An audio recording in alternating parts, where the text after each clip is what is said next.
evaluation. As you have seen, we've done a lot of CFDs and a lot of studies, and it has been a big challenge in how to actually process that. By the way, in the meantime, we have received one question by Anas, was the terrain modeled in the model. So Warsaw is flat as a table. I can tell you we did model the terrain of Warsaw, but no, the simulations were very flat.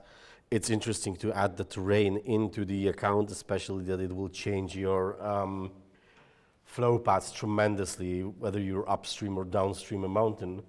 And also, when you do that, you perhaps would need to resort to more complicated models to receive the initial profile of your wind, because perhaps then the simple logarithmic profiles will not be sufficient to describe the wind velocities around mountains or complex terrain.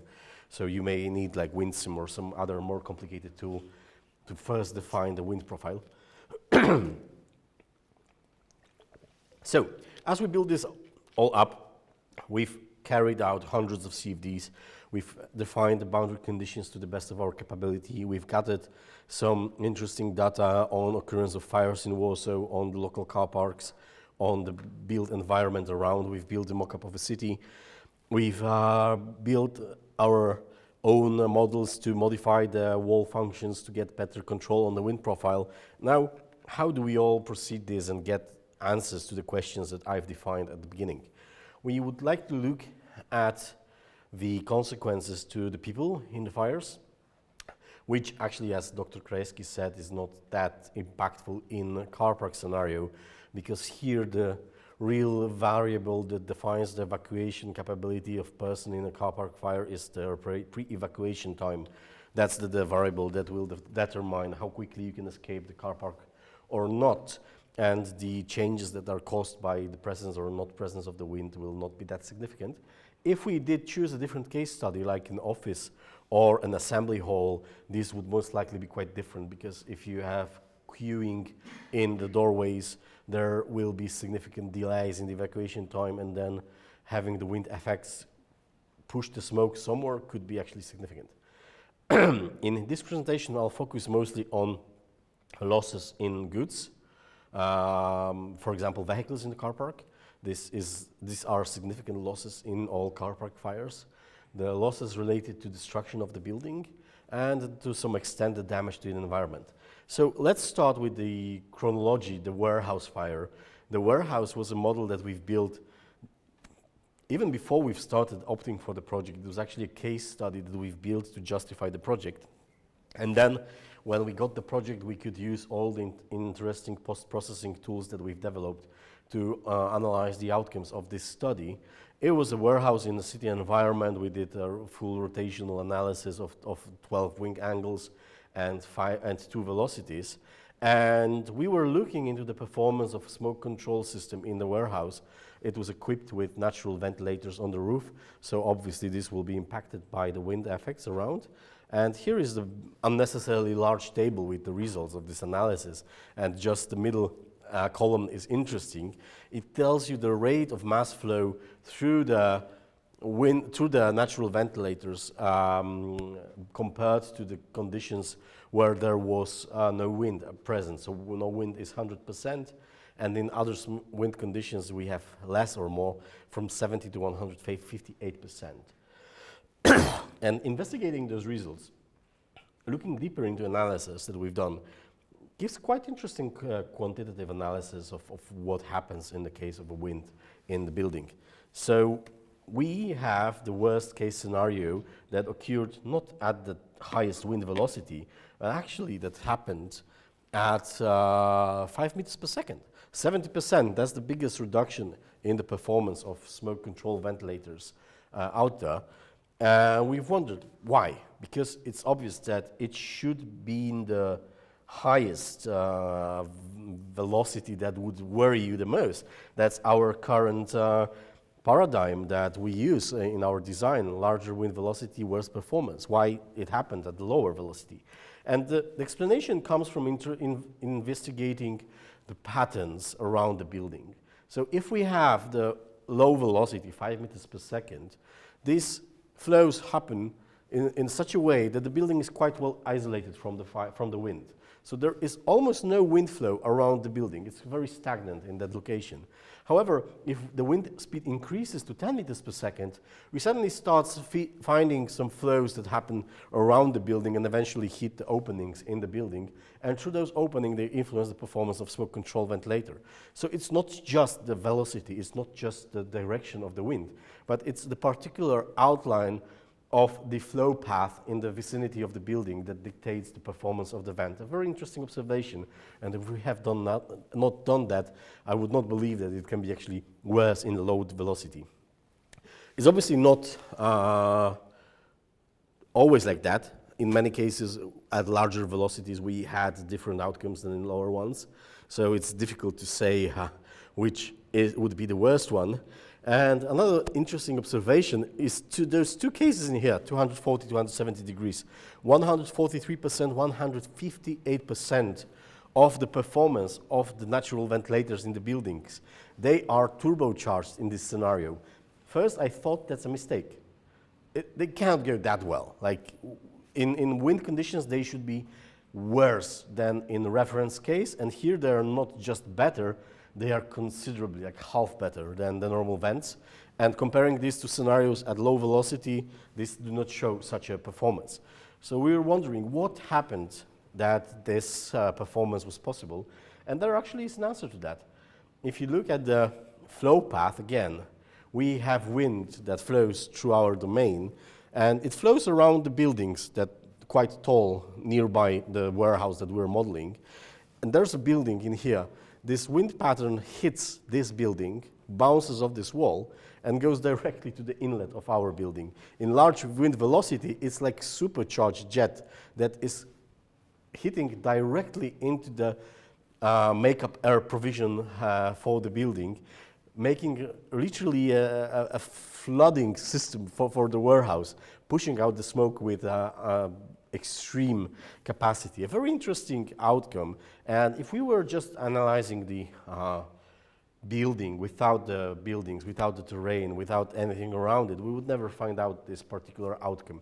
It's very interesting, and it shows that even if we try to simplify our modeling through implementation of ABL models, which are much cheaper to run and much easier to run and give you quite good rough outcomes, these specific things can happen in your locations, and you should be at least aware of the particular wind field that you're dealing with in your vicinity. The next thing that wind is significantly impacting is the external plumes. So again, we have investigated the shapes and sizes of the external plumes by putting an isosurface on them. We had plumes that were near perfect, very nice thermal buoyant plumes that simply flew away from the fire. We had plumes that were quite complicated and were accumulating behind buildings. I'll discuss this a little bit more. And we had specific wind directions in which the plume did not go upwards, but it go down, like in the experiment that I've shown at the beginning of the previous presentation. So we have the smoke spreading across the floor of our model, actually in the vicinity of buildings. If you look at the smoke concentrations, it looks quite dangerous because the courtyard of this building, which is 50 meters away from the fire, has actually larger smoke concentrations than the surroundings of this building. It's quite challenging. This tool, this approach, analyzing the near field of the building model that you're analyzing in wind and fire coupled modeling, allows us to for interesting observations like that.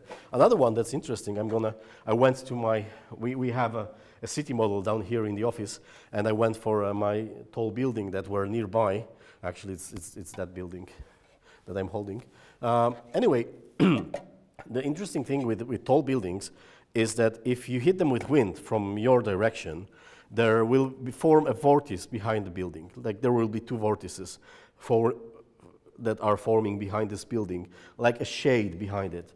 And what's interesting about this shade is that if there's a smoke plume coming in this direction and the smoke enters this shade, these vortices that are behind the building, it can be quite efficiently trapped in that location with no possibility to be extracted from there.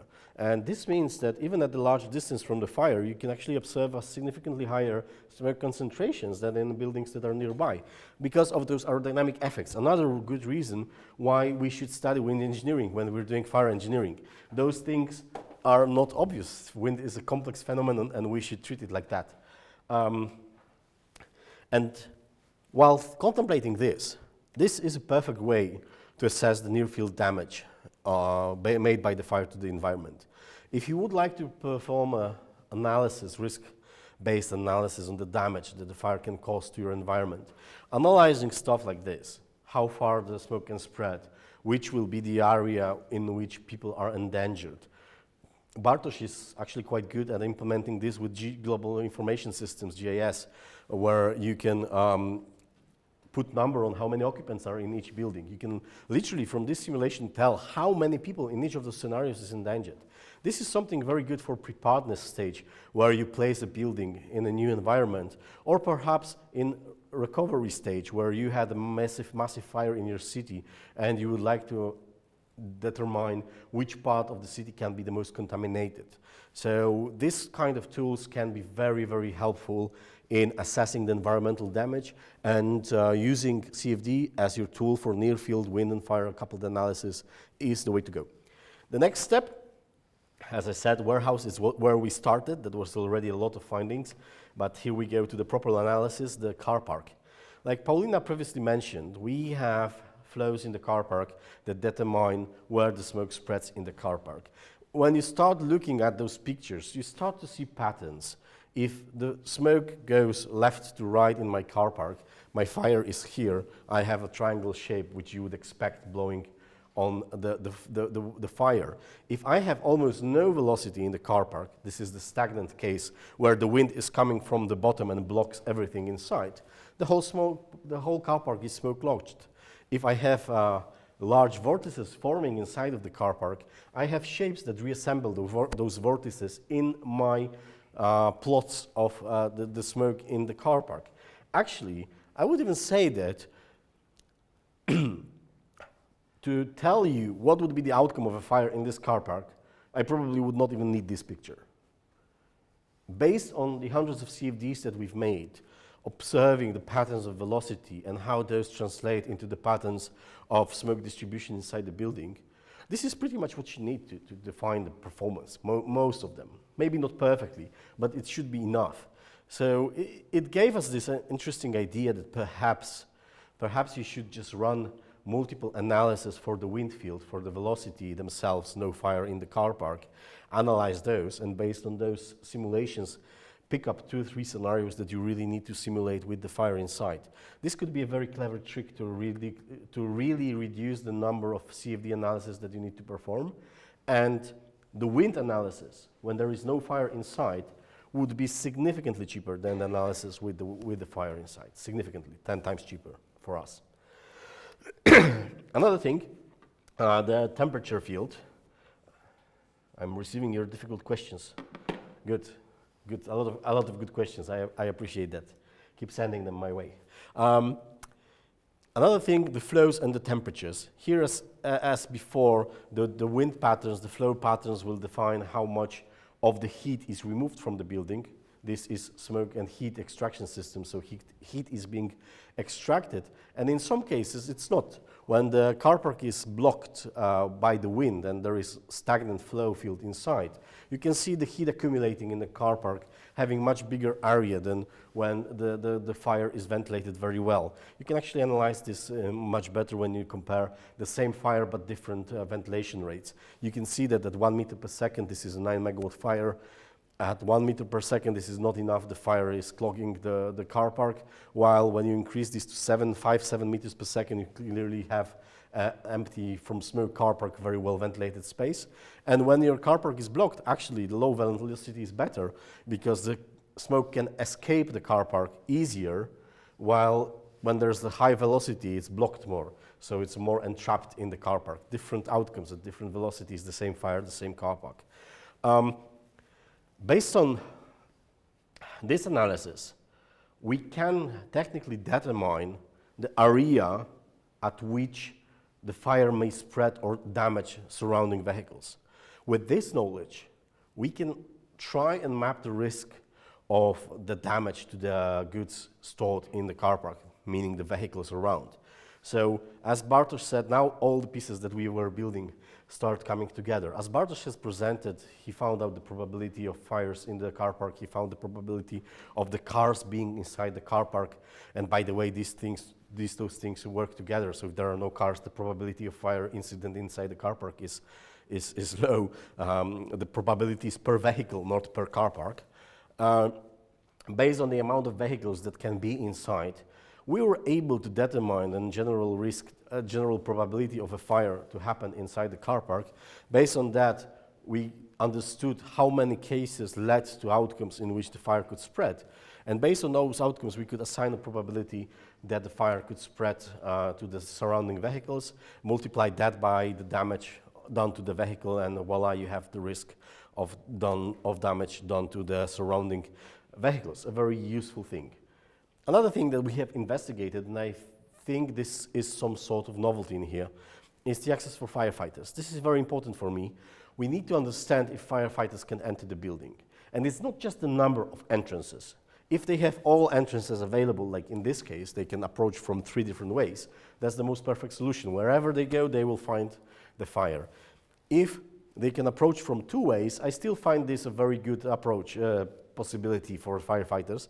However, if they only have 1 pathway, this means they can pick a wrong one when they arrive at the scene, and in consequence delay the effective water extinguishing action, which will mean that we will deal with a larger fire with more severe consequences. If there are no entrances to the car parks available for the firefighters, they will not be able to perform their actions, and they will be limited to acting from outside of the car park, which we know is not often very good when the fire is deep inside. So we took a lot of effort to actually determine if they can access the car park or not for all the scenarios that we have investigated. And now we come to an attempt on how to assess this at large. So we have done 330 simulations for those car parks. How do we process the data all together so it makes sense? So I can, instead of producing a book having 1,000 of pictures, have one nice clean plot that tells you how good or bad is the car park. And this is a place where everything we said so far comes together. So we are analyzing the visibility, temperature, velocities, firefighter access in the relation to the probability of wind, and trying to assign when does the car park work or not. First, we assess the visibility. This is an estimation of how big part of the car park is flooded by the smoke. So we've put our threshold values, 30–60%. These are numbers that we just came up with. We don't have, that's just an idea, whatever the number is. We assume that if the car park is filled just in 30% by the smoke, then the outcome is quite good. If it's filled in 60%, it's not great, but also not horrible. And if it's more than 60% filled, it means that most of the car park is filled with smoke, and this is an unacceptable outcome of the simulation for us. So once you can apply this statistical method to a single case, you can apply it to any amount of cases that you want. And finally, we are capable of investigating the outcomes of multiple hundreds of CFD simulations altogether. And we start seeing some patterns emerging that you would not see if you only looked at individual cases out there. So if we look at the smoke flooded area for 4 megawatt fire, for low wind velocities around 1 meters per second, in almost none of the cases the system works. Most of them, the car park is fully filled with the smoke. At 3 meters per second, we have some cases in which the performance is not that bad, but most of them are still bad. And at the largest velocities, we see a lot of points where you have very good performance, mostly, and some points where the performance is very bad. With this data reduction, we're capable of investigating really hundreds of CFDs and quickly telling which cases are worse, which cases are best, and what is the quantitative difference between them. That's for the smoke flooded area, the visibility. Next one, temperature. Temperature is difficult because the difference between the different fires will be larger than the differences between different winds. So you cannot compare the 1 megawatt fire to 8 megawatt fire. These are completely different stories. But you can compare them within a group of design fires. And here we also assume that there must be a temperature at which we are comfortable with, which was the average temperature below 100. There was a temperature at which we were unhappy with the car park, which was above 120. And there was some medium region between 100 and 120. And we assigned colors to the scenarios in which those criteria were met or not. This will become important later. Similar thing was done for average flow velocity. So we assumed that if you have a flow velocity below 0.9 meters per second, that's bad, because that's insufficient. If you have velocity above 3 meters per second, that's also bad, because that's perhaps too much. You can affect the fire growth by this wind flow, and that actually can accelerate the fire or spread of the fire. So we also don't want high velocity. So we've assigned those numbers to the criterion, and ended up with another matrix of good average and bad performance of the system. The last one, access for firefighters, again, the same approach. We investigated the cases, how many entrances there are per scenario, and for 0, we gave the bad outcome. 1 to 2 entrances, it's average, and 3 entrances is the perfect outcome of the scene. Those indexes were assigned. By the way, in here we have one little problem. As you can see, the larger velocity easily meant that the access routes were better, but the velocities were above our threshold. So do we want to keep the velocity under control, or do we want more access routes? It's a challenging question, because we don't really model here the impact on the growth of the fire of the large velocity that we put into the car park. Perhaps it's not that severe. Perhaps in the road tunnels it's a much bigger problem. But still, I wanted to highlight that this assessment is not just that simple. Anyway, we've done this assessment of different thresholds for the visibility, for temperature, for flow velocity, and for access for firefighters. Now, how to put probability into that? We came with the concept of operational uptime index. We define it as the percentage of time in the course of a year in which the outcomes of the fire would be acceptable. Like, if we know that the western winds are 30%, the northern winds are 17%, the eastern winds are 7%, the wind velocity of 7 meters per second is this, and so on. If we know the probability of wind over the course of the year, we know outcomes of all the fires that can happen in those winds, we can actually tell for how much percentage of the year the car park is ready to operate when there's a fire happening inside the wind. So first, we've averaged all those outcomes of individual scenarios, of individual assessments of visibility, velocity, temperature, and firefighters' access into this one major table showing the final index of operational, non-operational, and average. Then, knowing all the probabilities, the things that Paulina said, 5 meteorological stations around the world, so historical data from 50 years, a very good understanding of what the wind in here looks like, we could assign those probabilities to the points in the table, and here we go. We have the operational uptime index measured, and this allows us to actually go into a very nice and clean way of presenting this outcome. Because now I know that if my heat release rate would be 1.4 megawatt, which is a small fire or an early growing fire. Bartosz shown that this is just the 5th percentile of all the fires that were tested in laboratories. I know that in these fires, for 86% of time, my car park is ready to operate, and it will operate efficiently if the fire happens there. And in 11% of cases, it would be to some extent inoperable. If we increase the size of the fire to 4 megawatts, the number would be 40% almost for the good operation and almost 60% for the bad one. For the largest fires, 8.8 megawatt, that's top percentile, 95th percentile.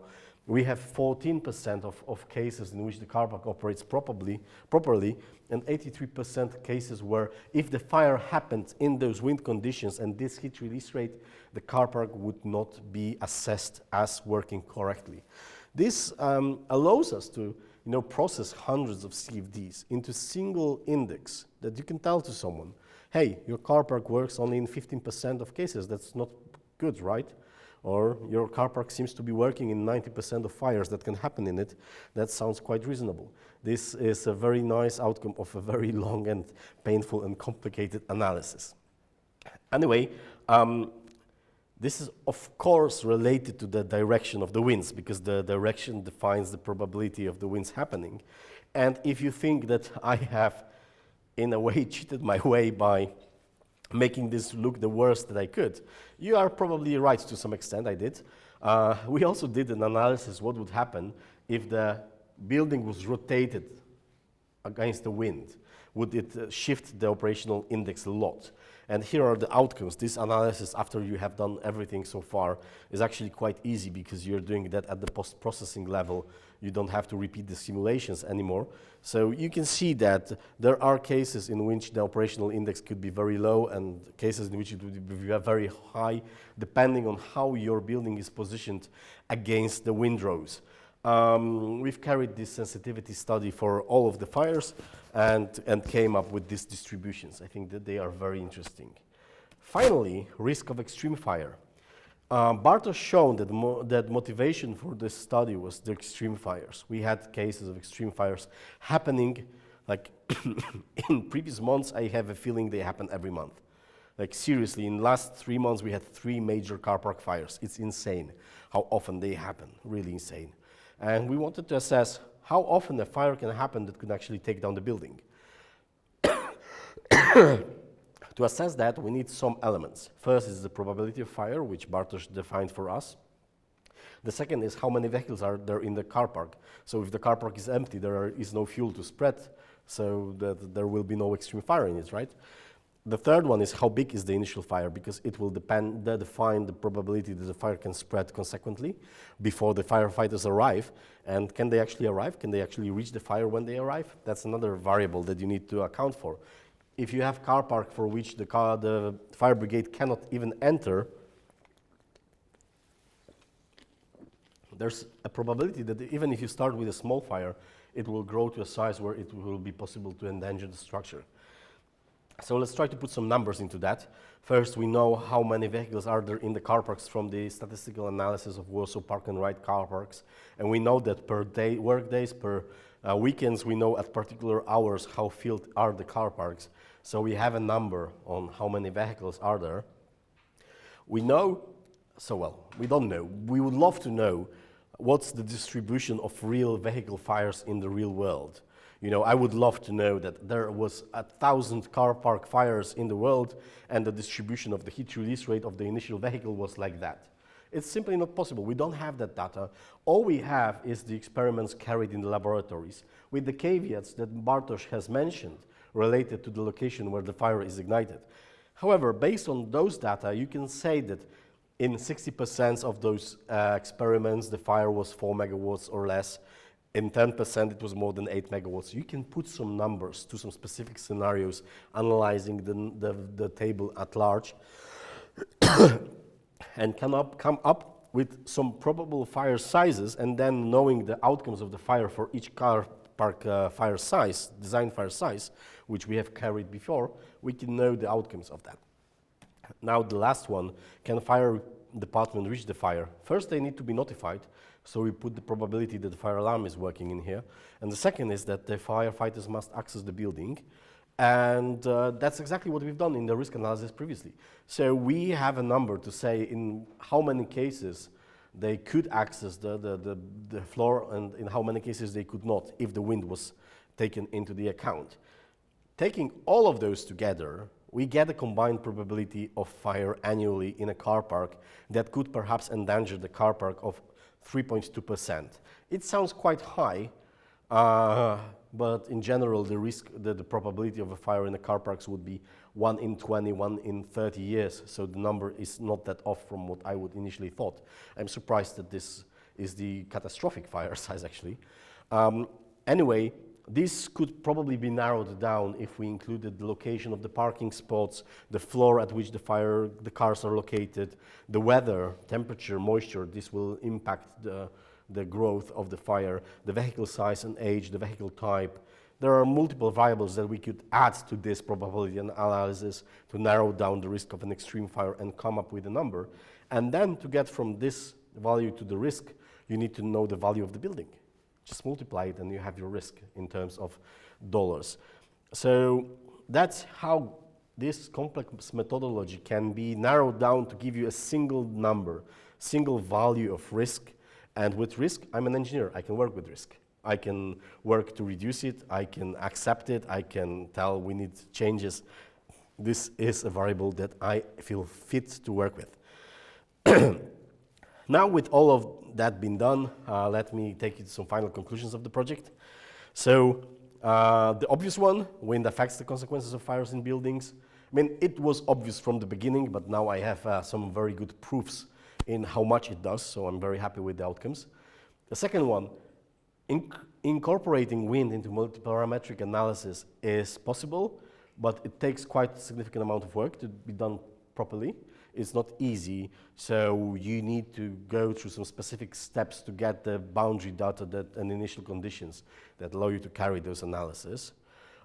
We had a working hypothesis. There exists a minimum wind speed above which wind effects are insignificant. I don't think we confirmed that. I think I cannot confirm if their value exists and what is it. The local wind field caused by the buildings in the vicinity of the fire will make such a complex spatial arrangement of wind flows that it will not be possible to just define a threshold value. We defined some very interesting qualitative and indexing methods to analyze the outputs of the analysis at large, which I think can be very useful for future analysis, and we will be definitely resorting to those in our future studies. We also found out how to reduce the number of the scenarios to be identified, because this is expensive. There's a reason why I'm doing this as a scientific project funded by the National Science Center in Poland, not as an everyday commercial job. It's just too big to be a single job. 172,000 CPU hours. I'm not sure if you noted that number from Paulina's presentation, but that's the number of computer hours that we've used to run the calculations shown in here. And lastly, the CFD is a perfect method to assess the environmental damage caused by the fire in its vicinity. I really like this method. There's a chapter in Margaret McNamee's and Brian Mitchum's handbook about environmental effects on fires and modeling them, where we go in details on that, and I think this is the method you should use. Now, some sexy stuff. What should we do with this in the future? I have two future trends. One is I regret that we are unable to capture, these feedbacks. Systems and growth, the wind and growth. We're simply unable to capture how the wind impacts the growth. We still have a design fire scenario. I would love, and perhaps I'm inspired a bit by traveling fire methodology, I would love to invent or come up with some method that would allow us to build a growing fire that the growth of the fire would be the outcome of the analysis, not an assumption done before the analysis. I think it would be super interesting, and if we could couple that with the finite element model of the structure of the car park, that would be beautiful. Perhaps a subject for the next grant, because we're finishing this one in next week, so I'll have some more time to spend on science. And lastly, those analyses are costly, they're really costly and they take such a long time. Just building the mesh with the extrusion technique for this model of the city, it took a month. And it was just a month of working on that. So we need to find some clever ways. One is to reduce the number of scenarios that we are having, which was discussed to some extent today. The second one would be the use of GPUs, graphical processing units. It's something that we've invested in ITB, and we already see it can accelerate the CFD process by 10, 20-fold, allowing us to run significantly more CFD analysis than before, and actually do those kind of analysis more cheaply. And the third one, perhaps the most exciting one, is the use of AI. AI to predict, based on the velocity or pressure fields, the outcomes of the fires inside of the buildings. And if we could come up with such a models, it could enter the general industry and be very helpful for many people. So I am literally flooded by questions, so I guess I should stop talking and start answering. So let's try and do that. So thank you for this section, and let's try to tackle some of your questions.